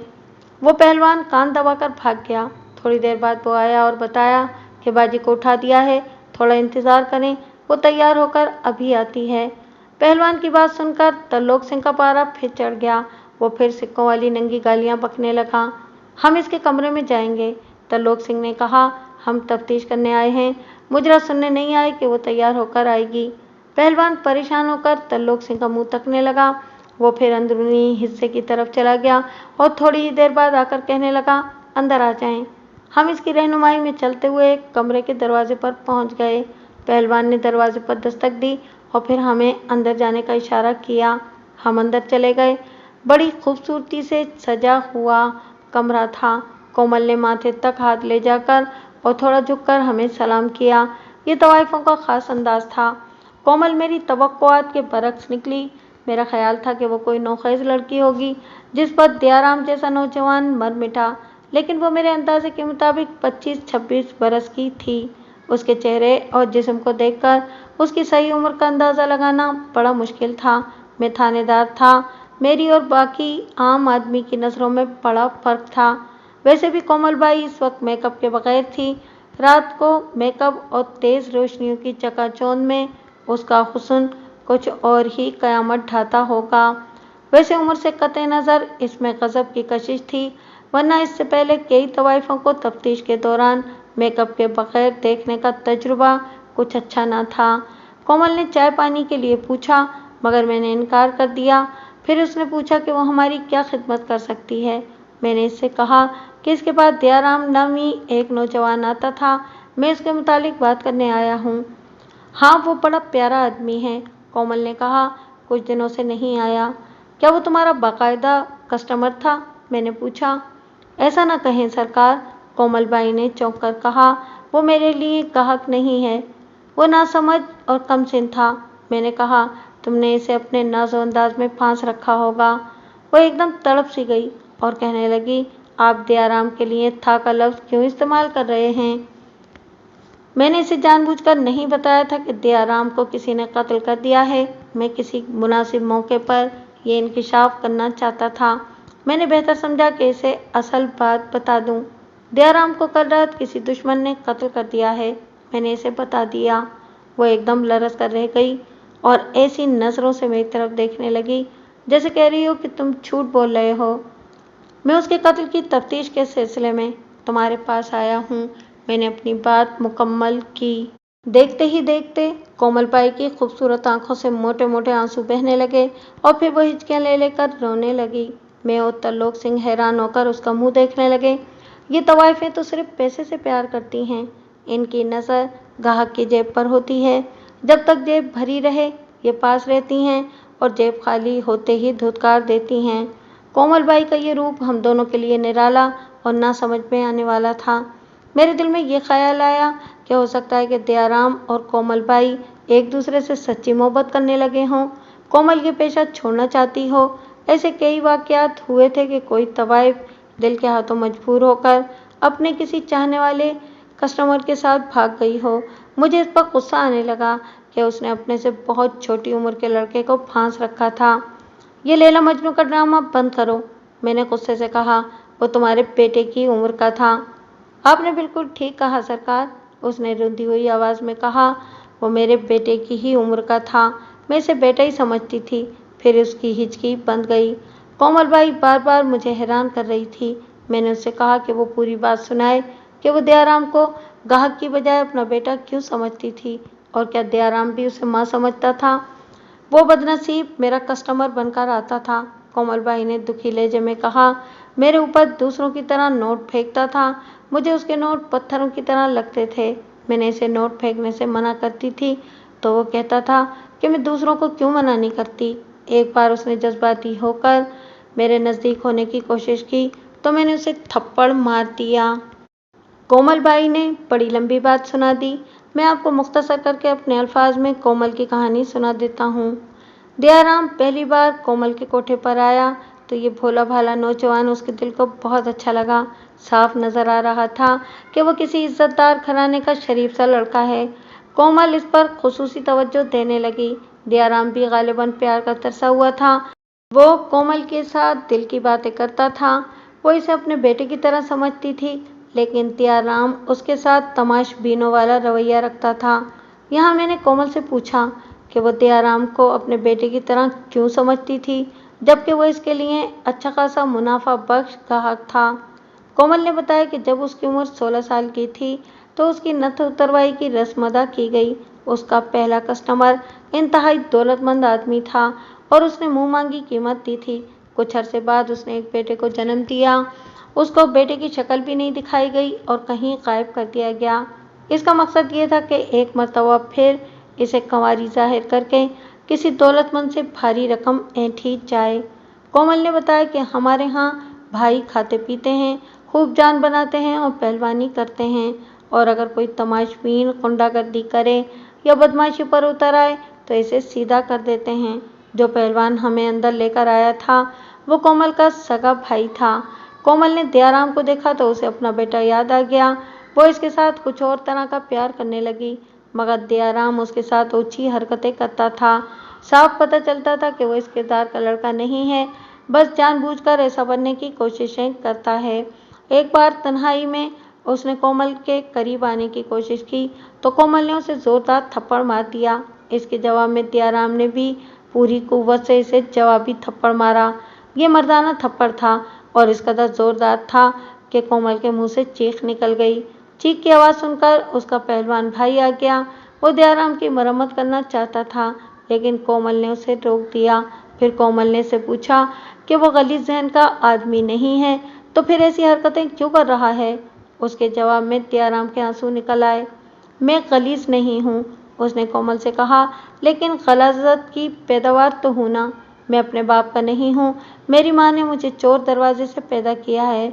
मेरा वजूद नाजायज़ है और मैं नेक शरीफ नहीं हूँ, तो फिर मैं नेक शरीफ बनकर क्यों रहूँ।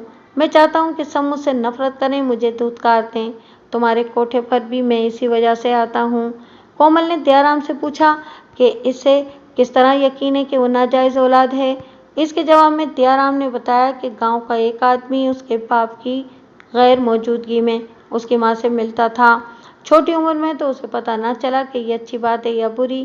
جب وہ جوان ہوا تو اس بات کو سمجھنے لگا۔ اب وہ آدمی اس کی ماں سے نہیں ملتا تھا۔ ان کی ملاقاتیں اب نہ ہونے کے برابر تھیں۔ ایک رات جب تلجارام کسی کام سے گیا ہوا تھا اور وہ گھر میں دیارام اور اس کی ماں ہی تھے، رات کے کسی وقت دیارام کی آنکھ کھل گئی۔ وہ اوپر والے کمرے میں سوتا تھا۔ اسے ماں کے کمرے سے کسی کے باتیں کرنے کی آواز سنائی دی۔ وہ دبے قدموں نیچے اترا۔ کوئی مرد تھا جو اس کی ماں سے باتیں کر رہا تھا۔ اس روز ان کی باتیں سن کر اس پر انکشاف ہوا کہ وہ حرام کی اولاد ہے اور اس کا باپ تلجارام نہیں بلکہ یہ شخص ہے۔ اس شخص نے کسی طرح دیارام کی ماں کو پھانس لیا تھا اور اب اسے بلیک میل کر رہا تھا کہ اسے پیسوں کی ضرورت تھی۔ اس کی ماں اس آدمی کی منت سماجت کر رہی تھی کہ وہ اتنے زیادہ پیسوں کا انتظام نہیں کر سکتی، وہ اس پر رحم کرے اور اس کا بسا بسایا گھر وہ برباد نہ کرے۔ وہ آدمی دھمکیاں دے رہا تھا کہ سارے گاؤں میں نمبردار کی عزت کا جنازہ نکال دے گا۔ دیارام کو اس آدمی پر بہت غصہ آیا اور اس کا جی چاہا کہ وہ اسی وقت اس آدمی کا گلا گھونٹ دے، مگر پھر وہ اس خیال سے آگے نہ گیا کہ اس طرح اس کی ماں ساری عمر اس کے آگے شرمندہ رہے گی۔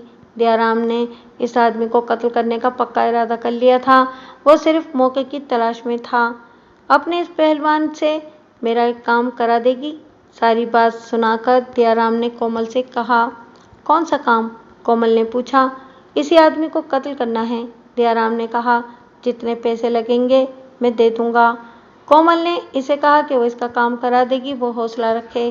یہاں پر میں نے کومل سے پوچھا کہ دیارام جس آدمی کو قتل کرانا چاہتا تھا اس نے اس کا نام کیا بتایا تھا؟ جوہر علی، کومل نے یاد کرتے ہوئے کہا۔ اس کا مطلب ہے کہ جوہر علی کو تم نے اپنے پہلوان بھائی سے قتل کرا دیا ہے، میں نے کومل سے کہا۔ نہیں، یہ غلط ہے، کومل نے کہا۔ دیارام نے یہ کام خود ہی کرنے کا فیصلہ کر لیا تھا۔ جوہر علی کو دیارام اور اس کے باپ نے مل کر قتل کیا تھا۔ دیارام نے کومل کو تفصیل سنائی تھی۔ دیارام نے لمبے پھل والا ایک چاقو خرید لیا تھا۔ وہ موقع کی تلاش میں تھا۔ آخری ایک دن اس نے جوہر علی سے کہا کہ اس کی ماں نے رات کو فلاں جگہ کھیتوں میں سے بلایا ہے۔ جوہر علی یہ سن کر خوش ہو گیا۔ اس نے سوچا ہوگا کہ کانتا نے اس کے لیے پیسوں کا بندوبست کر لیا ہے۔ رات کو جب جوہر علی دیارام کی بتائی ہوئی جگہ پر پہنچا تو دیارام وہاں پہلے سے موجود تھا۔ جوہر علی دیارام کو وہاں دیکھ کر بہت حیران ہوا اور اس سے پوچھا کہ اس کی ماں کیوں نہیں آئی؟ دیارام خاموش رہا اور کچھ نہ بولا۔ کیا تم میرے لیے پیسے لے کر آئے ہو؟ جوہر علی نے دیارام سے پوچھا۔ میں پیسے نہیں، موت لے کر آیا ہوں، دیارام نے غصے کے عالم میں کہا۔ تم میری ماں کو بلیک میل کرتے ہو، میں تمہیں زندہ نہیں چھوڑوں گا، یہ کہہ کر دیارام نے چاقو نکال لیا۔ تمہیں کس نے کہا ہے کہ میں تمہاری ماں کو بلیک میل کرتا ہوں؟ جوہر علی نے گھبرا کر پوچھا۔ میں نے خود اپنے کانوں سے سنا ہے، دیارام نے کہا۔ اس رات میں نے چھپ کر ساری باتیں سن لی تھیں۔ دیارام نے جوہر علی پر چاقو کا وار کیا جو وہ پھرتی سے بچا گیا۔ دیارام پر تو جنون سوار ہو چکا تھا۔ وہ اندھا دھند چاقو چلانے لگا۔ جوہر علی بڑی مشکل سے بچ رہا تھا۔ سنو دیارام، جوہر علی نے کہا، اگر تم نے ساری باتیں سن ہی لی ہیں تو پھر تمہیں یہ بھی معلوم ہوگا کہ میں تمہارا باپ ہوں۔ کیا اپنے باپ کو قتل کر دو گے؟ تم مجھے حرام طریقے سے اس دنیا میں لانے کا باعث بنے ہو، دیارام نے کہا۔ میں نے تم سے نفرت کرتا ہوں، میں تمہیں زندہ نہیں چھوڑوں گا۔ دونوں میں لڑائی ہونے لگی۔ اب جوہر علی کی کوشش تھی کہ وہ دیارام سے چاقو چھین لے۔ وہ چاقو کے واروں سے بچتا ہوا پیچھے ہٹ رہا تھا کہ اچانک اس کے پیچھے فصل کے اندر سے ایک آدمی نمودار ہوا۔ اس نے چادر لپیٹ رکھی تھی۔ اس آدمی نے دونوں بازو کھولے، چادر کے کنارے اس کے ہاتھوں میں تھے۔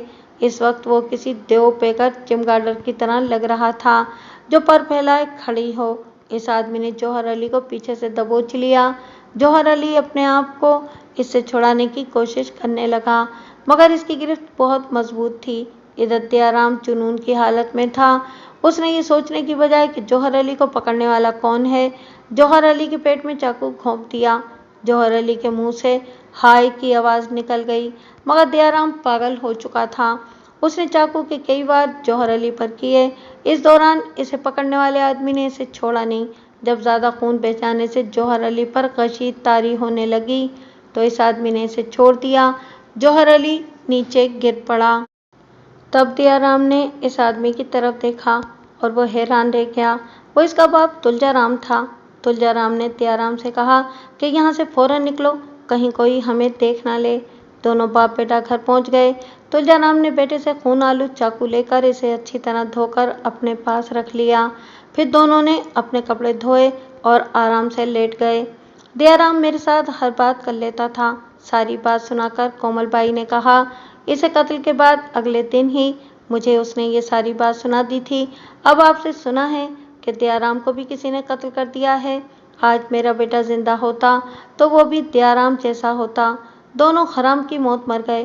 दोनों बदनसीब हरामी थे।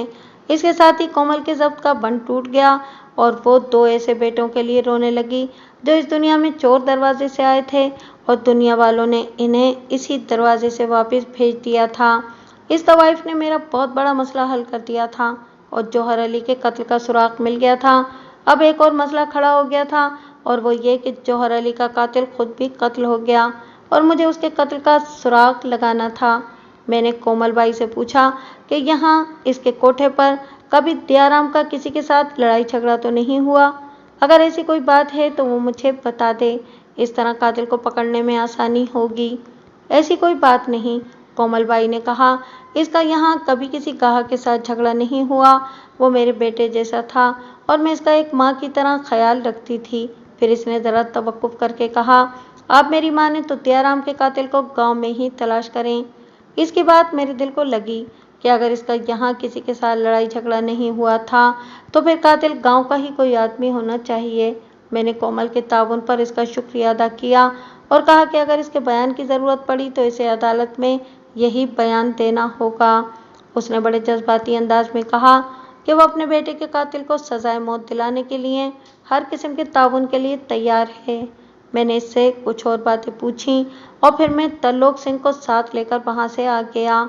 मैं अपने थाने वापस आ रहा था और मेरा जहन बड़ी तेज़ी से सारे हालात व वाक़यात पर गौर कर रहा था। मेरे जहन में बहुत कुछ वाज़ेह होने लगा था। मैंने थाने पहुँचते ही जौहर अली के कत्ल का केस तैयार करना शुरू कर दिया। कोमल बाई का बयान भी शामिल कर दिया। अब मैंने नंबरदार तुलजाराम को आनत कत्ल और जुर्म छुपाने के इल्ज़ाम में गिरफ्तार करना था। मैंने जब दयाराम की लाश देखी थी तो यूँ महसूस हुआ था कि कोई चीज़ मेरे जहन में चुभ रही है जिसे मैं समझ नहीं पा रहा था। कोमल के बयान के बाद वो बात मेरी समझ में आ गई थी। जो चीज़ मेरे जहन में इस वक्त चुभ रही थी वो ये थी कि दयाराम के चेहरे के नकूश मकतूल जौहर अली से बड़ी मुशाबहत रखते थे। इसका कद काठ और रंग रूप भी जौहर अली पर गया था और क्यों न जाता, आखिर वो जौहर अली का बेटा था, नाजायज़ ही सही। अब इन खतूत पर सोच रहा था मैं कि दयाराम को कौन कत्ल कर सकता है। एक शक मकतूल जौहर अली के बेटे मजहर अली पर होता था कि इसे किसी तरह ये बात मालूम हो गई होगी कि उसके बाप को दयाराम ने कत्ल किया है। उसने अपने बाप का इंतकाम अपने हाथ से ले लिया हो। दूसरे नंबर पर जो शक मुश्तबा था वो तुलजाराम था। इसके पास भी कत्ल की बड़ी वजह मौजूद थी कि दयाराम उसका जायज़ बेटा नहीं था बल्कि वो एक मुसलमान का खून था। फिर मेरे जहन में तुलजाराम के खून आलूद कपड़े और उसके कुर्ते का टूटा हुआ बटन आ गया जो मकतूल दयाराम के कमरे से मिला था। इस वक्त ये सूरत हाल नहीं थी जो अब मेरे सामने आ गई थी, इसलिए मेरे जहन में ऐसा शक ना उभरा कि बाप बेटे को कत्ल कर सकता है।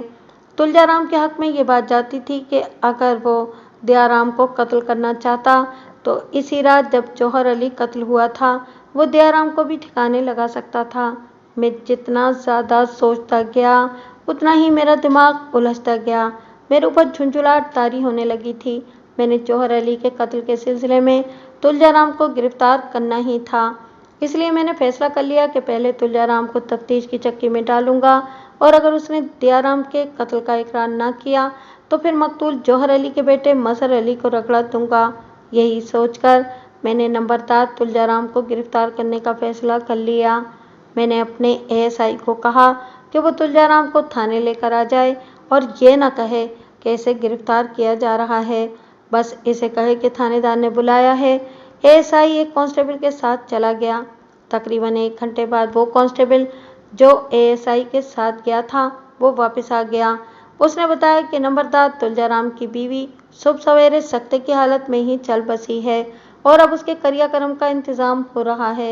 एएसआई ने पैगाम भिजवाया था कि वो कांता देवी के क्रियाक्रम से फारिग होने के बाद तुलजाराम को साथ लेकर आ जाएगा। ये इस केस की तफ्तीश के दौरान तीसरी मौत थी। दयाराम अगरचे इसकी नाजायज औलाद था, मगर इसने बेटे की मौत का इतना ज्यादा सदमा लिया था कि जान से ही गुजर गई। शाम 5 बजे के लगभग एएसआई तुलजाराम को साथ लेकर थाने आ गया। मैंने इसके साथ रस्मी तौर पर इसकी बीवी के मरने पर अफसोस का इजहार किया तो इसकी आंखों में आंसू आ गए। सब कुछ तबाह हो गया सरकार, तुलजाराम ने हाथ मलते हुए कहा। अब मैं जिंदा रहकर क्या करूंगा? मैंने महसूस किया कि वो ज़हनी तौर पर टूट फूट गया है और खुदकुशी की तरफ माइल है।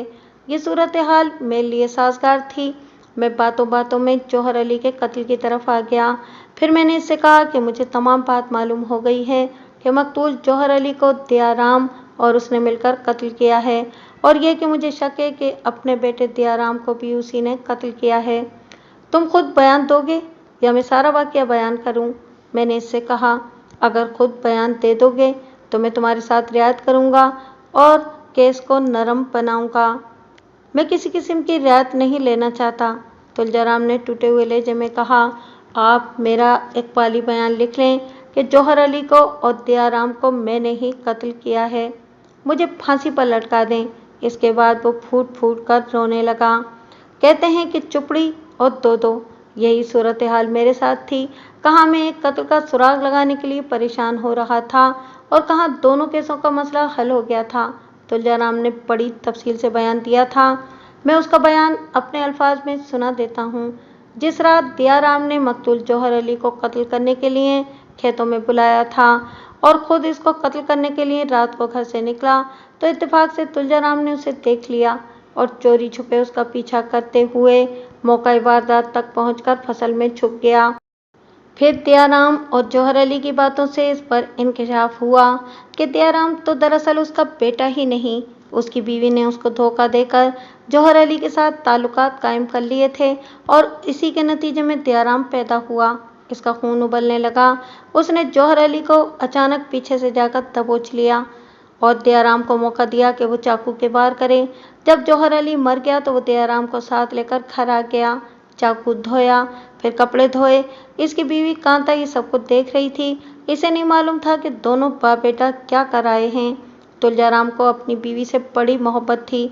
उसने सोच लिया था कि जो भी हुआ वो इसे भूल जाएगा और अपनी बीवी को माफ़ कर देगा और दयाराम को बेटे की जगह कबूल कर लेगा।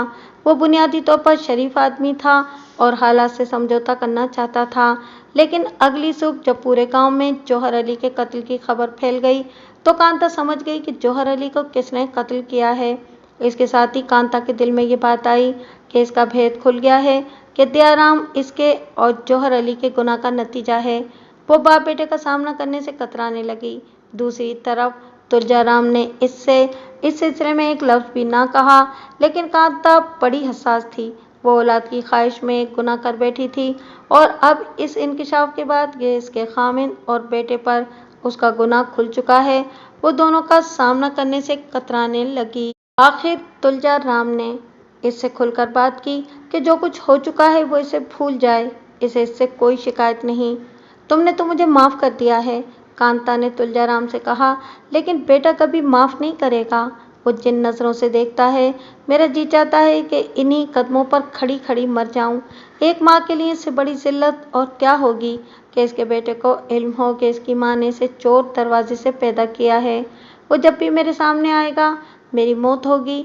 मैं रात रात में कितनी बार मरती हूँ ये कोई नहीं जानता। अब मैं जिंदा नहीं रहना चाहती, भगवान मुझे मौत दे दे। इसके बाद कांता बिलक बिलक कर रोने लगी। एक बार कांता खुदकुशी करने लगी, मगर तुलजाराम ने बरवक्त देख लिया और उसे बचा लिया। वो छत के शतीर से फंदा डालकर लटकने की तैयारी कर रही थी। तुलजाराम को कांता से सच्ची मोहब्बत थी। वो परेशान हो गया। इसकी समझ में कुछ नहीं आ रहा था कि वो क्या करे। अचानक इसके जहन में ये बात आई कि सारे फसाद की जड़ दयाराम है। अगर दयाराम ना हो तो सारा फसाद ही ख़त्म हो जाएगा। यूं भी वो नाजायज़ था और एक मुसलमान का खून था। जो जो ये तुलजाराम सोचता गया उसके दिमाग पर खून सवार होता गया। रात आधी से ज्यादा गुजर चुकी थी। उसने संदूक से वही चाकू निकाला जिससे दयाराम ने जौहर अली का खून किया था और इसने वो चाकू इससे लेकर धोने के बाद संभाल कर रख लिया था। वो चाकू हाथ में लेकर बाहर निकला और सीढ़ियां चढ़ता हुआ दयाराम के कमरे में चला गया। दरवाजा खुला हुआ था। उसने देखा दयाराम पीठ के बल बेखबर सो रहा था। तुलजाराम ने चाकू का खटका दबाया तो उसका 6 इंच लंबा फल बाहर निकल आया। उसने सोए हुए दयाराम के दिल का निशाना लिया और फिर पूरी नफरत और ताकत के साथ वार कर दिया। दयाराम बुरी तरह तड़पा, उछला, लेकिन तुलजाराम ने चाकू ना निकाला बल्कि इसे और जोर जोर से दबाए रखा। दयाराम ने इसे देखा और सिर्फ इतना ही कह सका, बापू तुम अच्छा किया। इसके बाद जो कुछ हुआ वो मैं आपको पहले ही सुना चुका हूँ। मैंने तुलजाराम का इकबाली बयान कलम बंद करके उसके दस्तखत करा लिए। फिर उसके साथ गांव में जाकर मोहसिन की मौजूदगी में आला कत्ल बरामद किया। इस चाकू से 2 इंसान कत्ल हुए थे। इस अलमनाक वारदात का दिलचस्प पहलू यह था कि गांव के लोग तुलजाराम की इतनी इज्जत करते थे और इतनी मोहब्बत देते थे कि इनके इल्म में ये बात जब आई कि पुलिस ने नंबरदार को अपने बेटे के कत्ल के इल्ज़ाम में गिरफ्तार कर लिया है तो वो ये बात मानने को तैयार ही नहीं थे। इनका कहना था कि पुलिस वालों को गलती लगी है, असल कातिल जल्दी सामने आ जाएगा। मैंने थाने पहुंचकर सबसे पहला काम ये किया कि भूपिंदर, जिसको शक में थाने में बिठाए रखा था, घर जाने की इजाज़त दे दी और सख्ती से कहा कि वो आइंदा जुआ न खेले। वो मेरा शुक्रिया अदा करके चला गया। मैंने तमाम ज़रूरी कार्रवाइयाँ करने के बाद केस अदालत में पेश कर दिया। तुलजाराम ने अपनी तरफ से कोई वकील ना किया था, इसे अदालत की तरफ से वकील मुहैया किया गया, मगर तुलजाराम अपने इकबाली बयान पर डटा रहा। इस केस में कोई पेचीदगी नहीं थी। जज ने तुलजाराम को इसके हालात की वजह से सिर्फ 7 साल सजाए कैद बामशक्कत सुनाई। एक सुबह मैं बड़े खुशगवार मूड में थाने में बैठा था। जौहर अली और दयाराम के कत्ल के केस निमट गए थे और मैं खुद को बड़ा हल्का फुल्का महसूस कर रहा था। अचानक मेरी नज़र बाहर की तरफ पड़ी तो भूपिंदर सिंह नजर आया। उसके हाथ में नंगी किरपान थी और वो सीधा मेरी तरफ आया। मैंने देखा कि किरपान खून आलूद थी। लो जी सरकार, उसने किरपान मेरी मेज पर रखकर कहा, तुसी मेरा इकबाली बयान मंगदे सी, हुण लिख लो। मैं अपनी धर्मपत्नी रेनी कौर दे टोटे टोटे कर आया। भूपिंदर सिंह ने बड़े फख्र से मेरी तरफ देखा और मैंने अपना सर पकड़ लिया। ये 2 हफ्तों के दौरान चौथी लाश थी जिसका मैं सामना करने वाला था।